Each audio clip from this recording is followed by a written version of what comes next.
Ma arvan, et Skype'i puhul on ka väga oluline see, et olete innovatiivne. Et te toetate seda, et inimesed teevad ettepanekuid. Kuidas te seda teete, juhite seda protsessi? Ütleme innovatsiooni kui sellist. Kunagi ma mäletan, paar aastat tagasi me arutasime, et see päev, kus me hakkame innovatsiooni juhtima, tähendab, et nagu midagi on juba väga valesti läinud. Et see on ikkagi tuleneb väga õigete inimeste palkamisest. Kui sa palkad inimesi, kes mõtlevad nagu väljaspool oma kitsast rida ja nad julgevad ja tahavad välja pakkuda asju, mida teisiti teha või paremini teha. Et siis ma nüüd kõigi nipiga asi seal juures on, kuidas tagada see infrastruktuur, et need ideed jõuaksid õigete kohtadeni.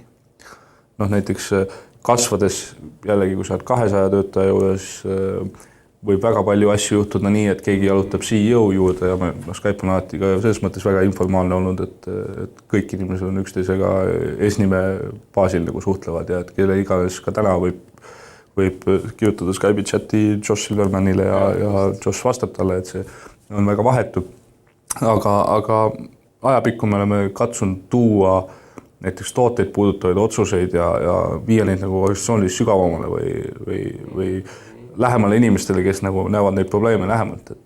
Et täna on, ma arvan, et kui ma näen Windowsi kliendi puhul ideed või midagi, mida võiks teha, et siis on suhteliselt lihtne üles leida inimene, kellega sellest nagu mõistlik rääkida on.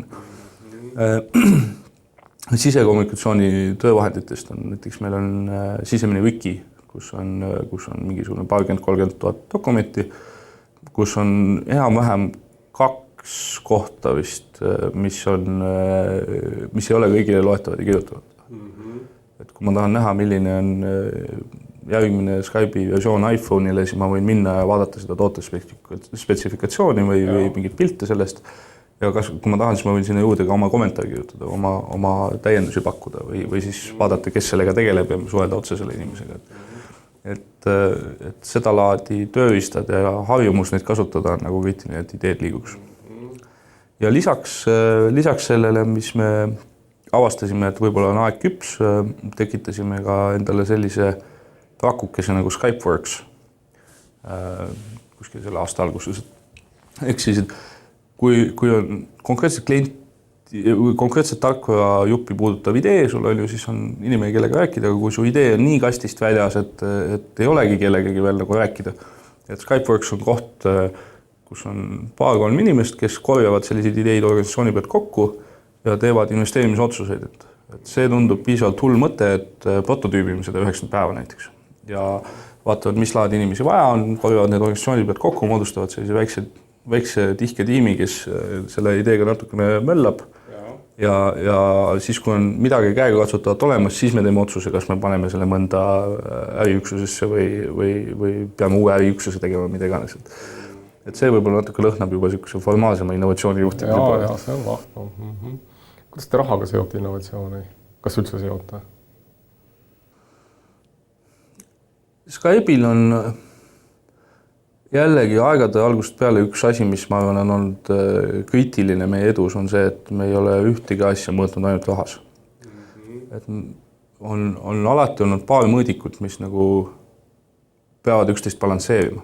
Kõige klassikalisem on see, et kui sa tahad mingit asja teha, põhjendad selle tasuvust ainult rahas, kui sa ei pane sinna külge ka mõju aktiivsetele kasutajatele, siis sa võid hakata tegema kohe väga valesid otsuseid. Et lihtne näide on see, et kõige lihtsam oleks teha kõik tasuliseks, aga see tähendaks kohe, et aktiivselt kasutada ilmselt kukuks 10 korda. Et mis tahes tegevust õigustada, siis alati peab vaatama rohkem kui ühte mõõdikut ja kõige ohtlikum vaadata ainult raha.